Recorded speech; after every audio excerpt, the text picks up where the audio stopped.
Okay, let's start. Okay, welcome. We start with tonight's session. So we'll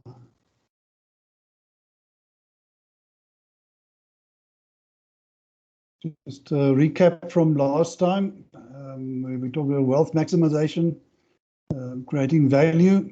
Remember, a business exists to maximize shareholders' wealth, okay, and not just to make profits. So that is just same objectives. Okay, so let's also then we had a look at the role of financial manager. And we said, but they do financial planning and analysis, investing, financing, cash management, relationship management, dividends, and risk management. So financial planning and analysis, that is simply they will analyze the figures, the management accounts, the financial statements of the past, see what they can gather from that, and according to the analysis plan for the future. Typical budget that they would draw up. That's part of your financial planning. Investing, that is the typical projects, new products, things the company must invest in so they can make money in order to maximize shareholder wealth. The financing responsibility, that is once you've decided what to invest in, you must decide how you're going to finance it. Okay? Do you use equity or debt, or what combination you should be using? Cash management, okay, that is your cash flow management. You'll make sure there's always enough cash. Because without cash you cannot pay your commitments, can't pay your salaries, etc. Then you have relationship management, that is with your debtors. Make sure that you keep good relations with them so that they can pay you on time. We have dividends. The policy makes sure how much dividends you're going to pay, when it's going to be paid, etc. That's also part of the financial manager's responsibility. And then overall risk management to make sure that the company is not at risk, business risk, financial risk, etc. Okay. We talked about that before.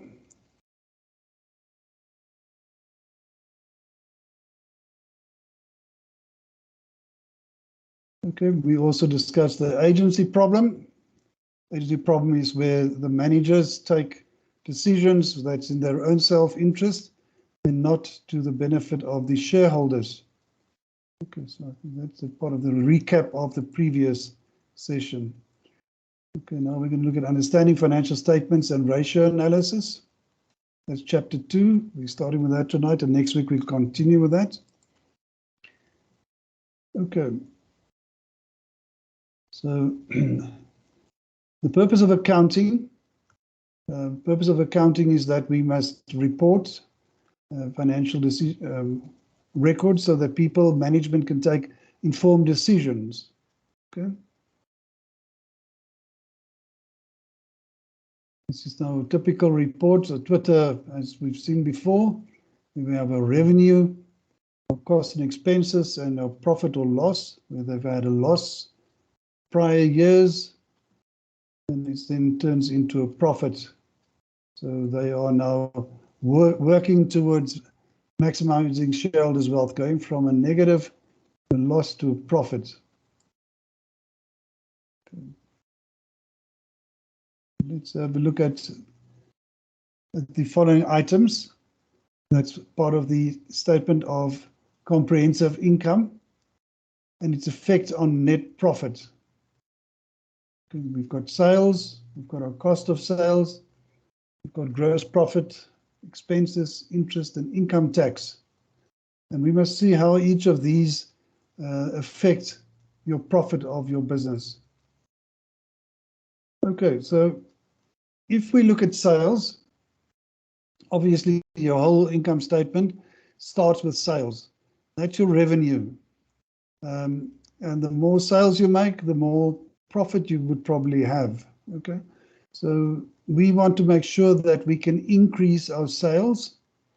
Increasing sales, how can you do that? So you can try and increase demand for your product. Okay, or you can have new products. but it's always to try and increase your sales. Now, how can we increase our demand for our product? Good. And this is now from the textbook, and one must always do a bit of critical thinking when you read things in a textbook, and you must decide for yourself whether you agree with what they say or not. Perhaps there are some questions, okay? So ensure the best product possible. Now, what do we mean by best product possible? Okay.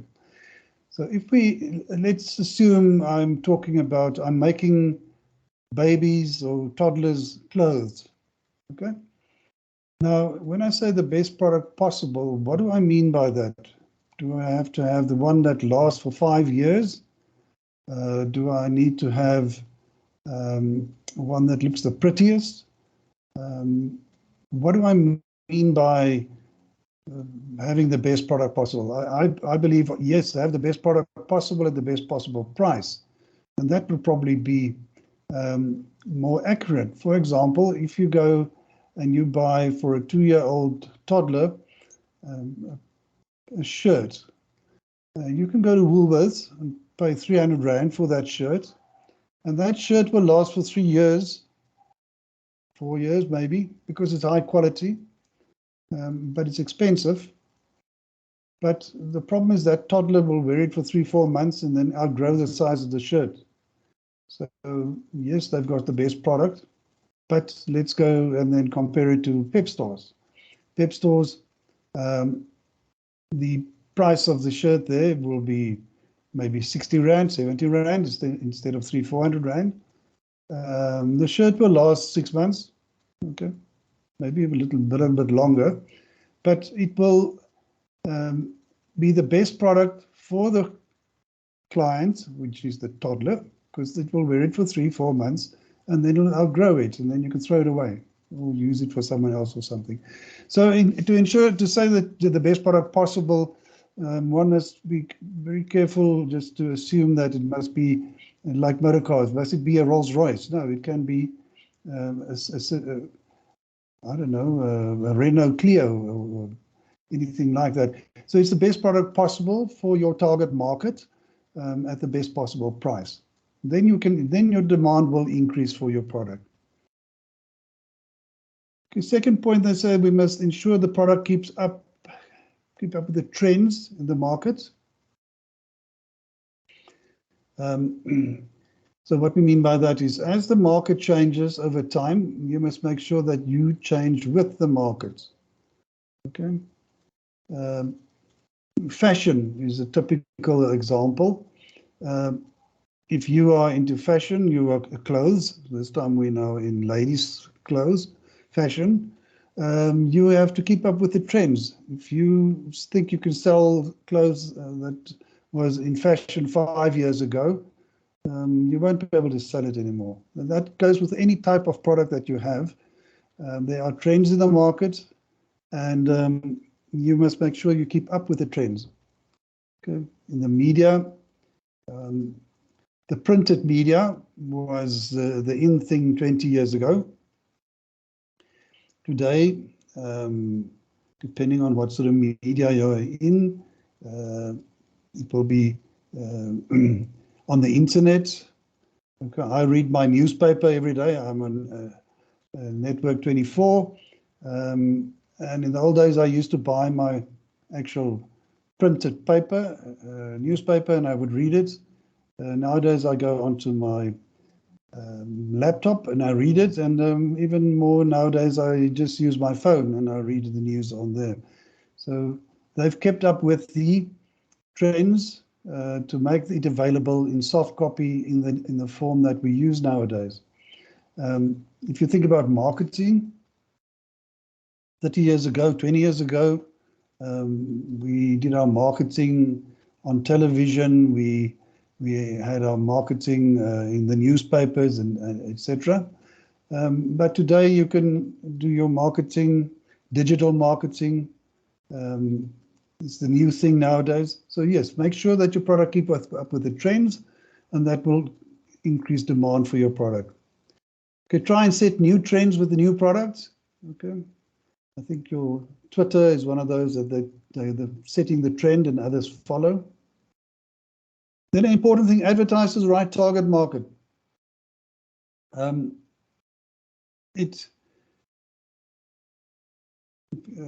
There's an advertisement on Jacaranda Radio, and it's a bit of a tongue-in-cheek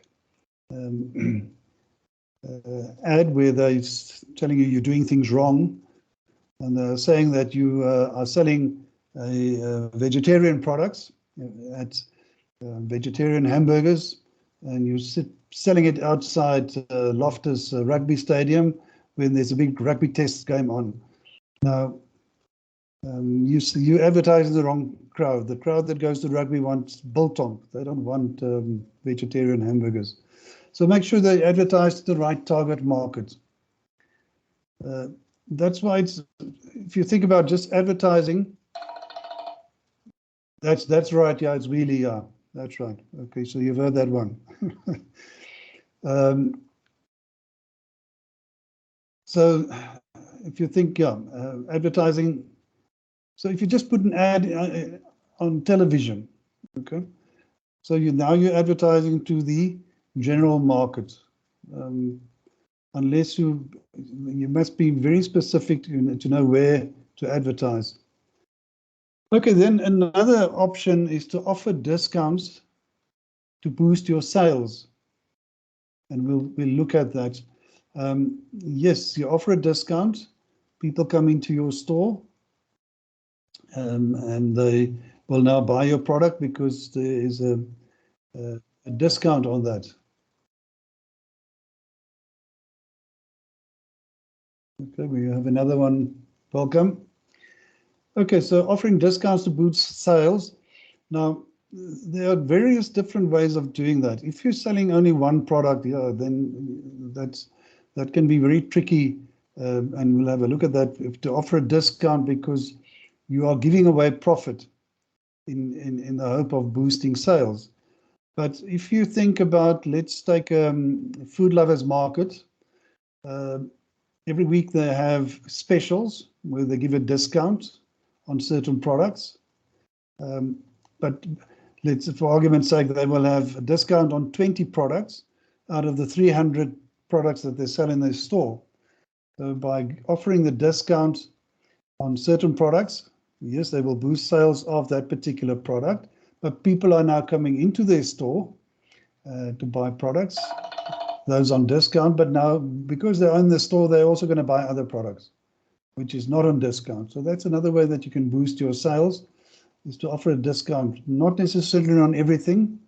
This is just a question. If you think about Black Friday, when they give these huge discounts, okay, people, I cannot see how they can actually make a profit on that day.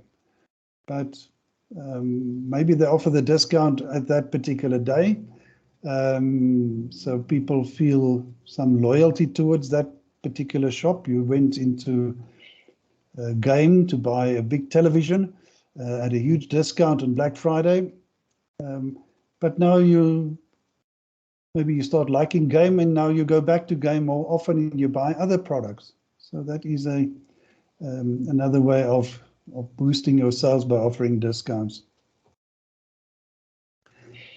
Keep sales returns to a minimum. Okay, the sales returns, that is, you've done a sale and now people bring it back. So you try and keep that to a minimum, so you don't want to cancel sales. That's basically what it means. Now the law has changed under the Consumer Protection Act. When you buy something, people have a couple of days and they can actually bring it back to your store and say they're not happy and they don't want it, and then they can return it. So you have to try and keep that at a minimum. So how do you keep those returns at a minimum? Make sure that the people get the right product, and that your products are good enough quality so that they won't break and people want to bring them back. Any questions on this? No, I'm good for now, Carl. Thank you. Okay. If any questions, you must just stop me and we can have a look at that.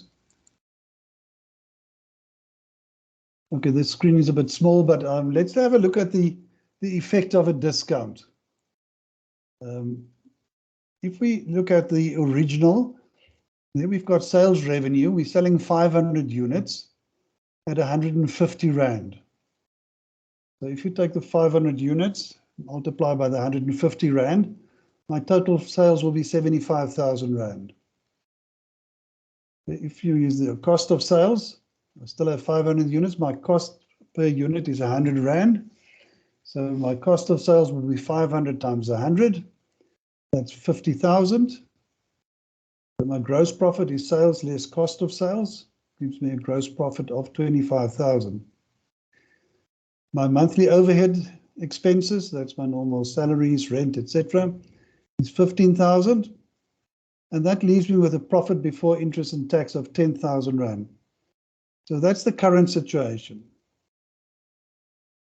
So, sorry, there's a typo there. I'll get to that now. So if I'm now going to offer a 20% discount, and that I believe is going to increase my sales to 800 units. Okay, so my sales revenue, that 500 units should be 800 units. 800 units times 120 Rand, and that gives us 96,000 Rand. So that's my new revenue, 96,000 Rand. But remember, my cost of sales will remain the same per unit. So I'm going to take my 800 units multiplied by the 100 Rand per unit, which leaves me a cost of sales with 80,000. So that gives me a gross profit, the 96,000 minus the 80,000 of 16,000. Okay, so now I subtract my monthly overheads of 15,000, and now my profit before tax is only 1,000. So in this particular case, it is not worth it to give a discount because I'm losing 9,000 Rand in profit. Okay, so you have to be very careful when you give discounts. It must be in such a way that it can increase your sales. Now, if you do go further in financial management, there are some calculations that where we calculate what is the break even to make a certain profit, how many units they have to sell, but we're not there yet. Okay, if we then say, in the example, I'm going to offer a 20% discount, and my sales will increase to 1,500 units. Now I redo the calculation. My 1,500 units at 120 Rand, that's after the discount of 20%. That'll give me a sales revenue of 180,000. My cost of sales, so 1,500 units, multiplied by 100 Rand, is 150,000. So that leaves me with a gross profit of 30,000. Okay, so we've got 30,000. Then I subtract a monthly overhead of 15,000. Welcome. So that'll give me, okay. Okay, let's try again. So I've got my sales revenue of 1,500 units times 120 Rand. So that gives me 180,000 revenue. My cost of sales will be the 1,500 units times 100 Rand. So the cost of sales 150,000. So sales less cost of sales. 180 minus 150 gives me a gross profit of 30,000. And then my monthly overhead expenses is 15,000. So 30 minus the 15,000, and that'll give me a profit before interest and tax of 15,000. So in this case, yes, I'm now making 5,000 Rand more profit than I had at the original price of 150 Rand. So if you think of giving discounts, you must always do the analysis to see if you're going to be making more money or not. Okay. Any questions, or is this clear? It's clear. Okay.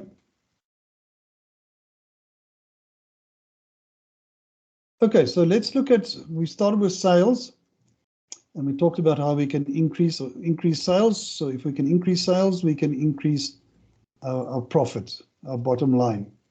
So let's look at cost of sales. What is the effect of cost of sales on my bottom line profit? Okay, so what is cost of sales? Cost of sales is the net purchase cost of goods purchased. Okay, so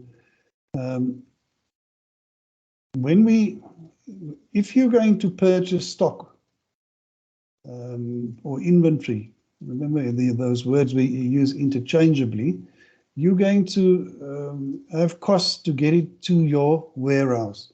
For example, if you import products from overseas to sell locally, so you're going to have obviously your purchase price. You're going to have cost of the foreign currency. You're going to have shipping costs to get it into the country. You're going to have costs for the clearing agent.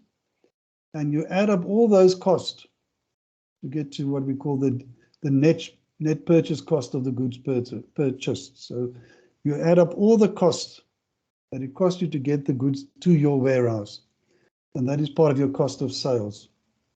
Okay, so what it is here, the second bullet point I put there, it is the variable cost you incur to sell a product. Okay. I don't know if you did variable cost and fixed cost in Finance 1. Variable costs are costs that stays the same per unit, but increases as the units increase. Did you do variable cost Finance 1? I'm not sure.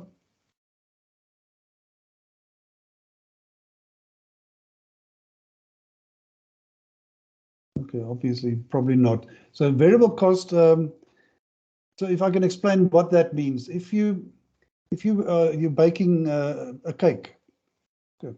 So in the cake you have your flour, your butter, your eggs, your milk. Those are your ingredients, okay? And for every cake you use 1 egg.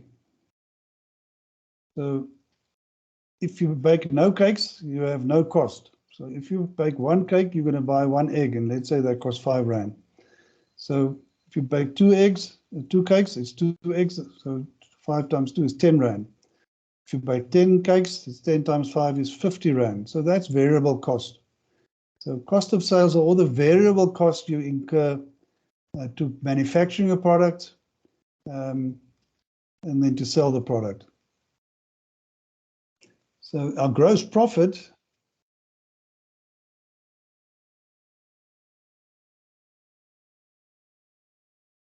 hello, welcome. Okay, so our gross profit, if we want to increase our gross profit, there are 2 ways of doing that, or a combination thereof.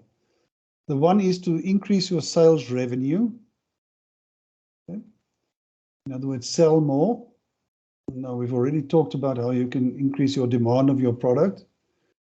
So you can try and increase your sales revenue by selling more, or you can increase your price if the market will allow it. If remember that the price that you charge for your products is a function of many things, but demand and supply and market prices would determine that to a large extent. But if you can increase your price, you can probably do that if you're not going to lose sales. So that's the way that you can increase your sales. You can increase the volume, that's by increasing demand, or you can increase your price. Or on the other hand, if you want to, if you look at the sales minus cost of sales, obviously, if you look at the equations, so if we increase sales, your gross profit will increase. And if we reduce our cost of sales, our gross profit will increase. Okay, so how can we decrease our cost of sales? One of the things we can do, we can negotiate discount with suppliers. Okay. So if we buy from a supplier, if you buy a product that's available in the market and there's not some monopoly on the product, and let's take a simple thing like stationery that you buy. You can buy it from Waltons, you can buy it from all the different P&A, C&A, you can buy it, and there are lots of other suppliers of stationery. So you can now go to the suppliers and say, I want to buy stationery from you, but I want a discount. And so you will negotiate with your suppliers, and then you'll pick one that gives you a discount. Okay. If you buy, depending on the sort of product that you have, let's say you have a small supermarket, so you can negotiate with the different suppliers and say, okay, I want to buy your baked beans. What discount are you going to give me? And that's how you negotiate with them. Typically, what they will do is they will give you a percentage, 2%, 2.5%, 3% discount on the actual price that you buy from them. Okay. Another way to reduce your cost of sales, customers or suppliers rather will give you a cash settlement discount. So if they've given you 30 days to pay your account, and you paid within the 30 days, they might give you another 2 or 2.5% discount. And that's also reducing your cost of sales. You must try and get those discounts from suppliers. What a lot of suppliers will also do, over and above the 2% that they give you every month, they give you what is called a volume discount. So at the end of the year, they will say how many units of how many tins of baked bean have you sold of my product? And if it's more than 1 million, I will give you another 2%. Okay, so they will give you volume discounts as well. So negotiating discounts, you can get your monthly discounts. Every time you buy, you get a fixed discount, or you can get over and above that a volume discount. Another way to reduce our cost of sales, think of a supermarket, reduce your inventory losses due to damage and theft. Okay, so inventory losses, theft, we all know how that works. People steal. I'll give you an example. About 20 years ago, I had 2 restaurants in the Cape, and I had no experience of the restaurant business. So I started with one restaurant, and somehow the sums didn't add up when I look at what I paid for my stock and what I sold. Something was wrong. And then I realized that half my, well, not half, but a large percentage of my stock walked out the back door, back at the kitchen door. And that's, and it's not only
Oh,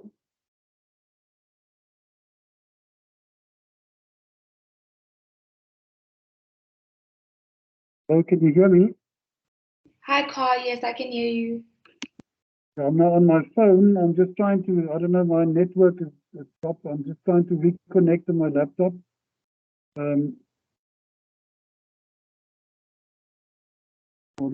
you people have the slides, and maybe I can just talk through the rest of the slides until until I'm able to reconnect again. I don't know, will that work for you?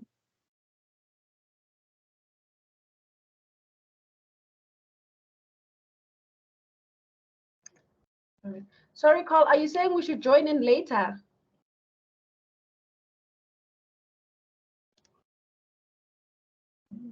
Hello?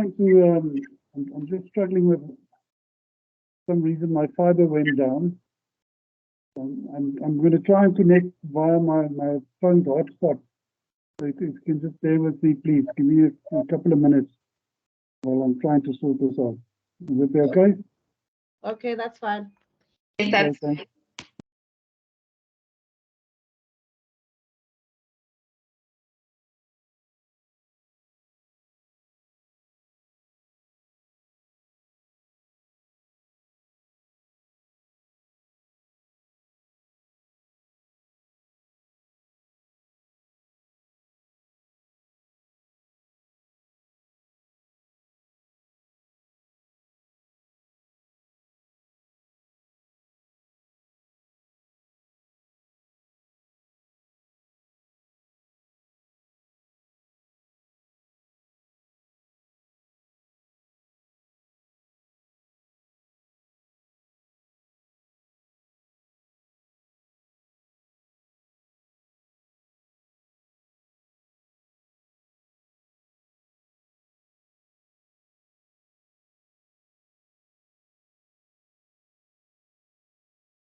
Okay, I'll be back online shortly. Just hang in there.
Okay, almost there.